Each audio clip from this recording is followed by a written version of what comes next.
আমারে তো কোটিপতি হওয়ার রোগে ধরছে, তাই আমি সবজিও খাই, সবজি সিল্কাও খাই।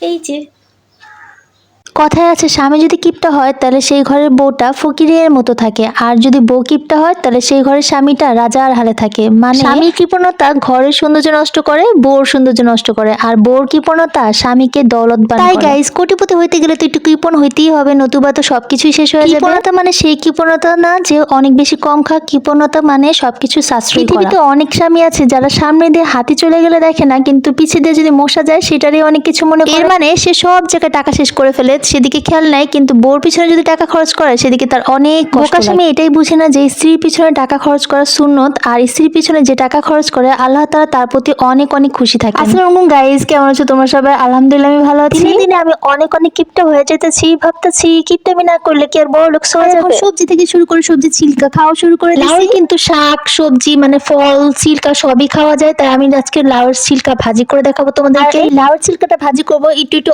আলু দিয়ে। আম্মু বলছিল আমাকে একটু সিম দিতে, কিন্তু আমি আজকে সিম দিইনি, কারণ সিম দিলে লাউয়ের ছিলকার যে স্বাদটা সেটাই থাকবে না। লাউয়ের ছিলকা ভাজি করতে গেলে অবশ্যই লাউয়ের ছিলকাগুলোকে মোটা মোটা করে কাটতে হবে, তারপর লাউয়ের ছিলকাটাকে কুচি কুচি করে কাটতে হবে আলু ভাজির মতো করে। লাউয়ের ছিলকা যতটুকু নিব তার চেয়ে কিন্তু কম পরিমাণ আলু নিব, যাতে ছিলকার স্বাদটা একদম বোঝা যায়। কুচি করে রাখা ছিলকাগুলো আর আলুটাকে একদম মিক্সড করে তারপর একটু পানি দিয়ে আর হালকা একটু লবণ দিয়ে আমি এটা রাইস কুকারে বসিয়ে দিব সিদ্ধ হওয়ার জন্য। গ্যাস নেই, তাই আমি আজকে এটাকে রাইস কুকারে রান্না করব। যদি গ্যাস থাকতো তাহলে আমি একদমই পেঁয়াজ মরিচ দিয়ে লাউ ছিলকাটাকে বসিয়ে দিতাম, যেহেতু গ্যাস নেই তাই সিদ্ধ করে তারপর ওইটাকে লাউর ভাজবো। ছিলকা আর আলুটা ভালো মতো সিদ্ধ হয়ে গেলে পানিটাকে ঝরিয়ে ফেলে দিব। তোমরা কিন্তু বাড়িটা শুকিয়ে নিতে পারো। গাইস, আমি একটু পানি বেশি দিয়ে দিয়েছিলাম, এর জন্য আমাকে পানিটা ফেলে দিতে হলো। বেশি পুষ্টিকর খাবার খেলে আবার মোটা হয়ে যাবে, এর জন্য একটু পুষ্টিকর খাবার কম খাওয়ার চেষ্টা করি আর কি। এখন গরম করার মধ্যে একটু তেল দিয়ে দিব, আর তেলটা যখন মানে আমি একটু কিপটা তো তাই অল্প একটু করে তেল দিয়েছি যাতে তেল একদমই সাশ্রয় হয়ে থাকে। আর তারপর অল্প অল্প পেঁয়াজ দিয়ে দিব, আর একটু কালো জিরাও দিয়ে দিয়েছি, আর 2টা শুকনো মরিচ দিয়ে দিয়েছি যাতে ফ্লেভারটা ভালো হয়। তারপর কাঁচা মরিচ কুচি কুচি করে কেটে দিয়েছিলাম।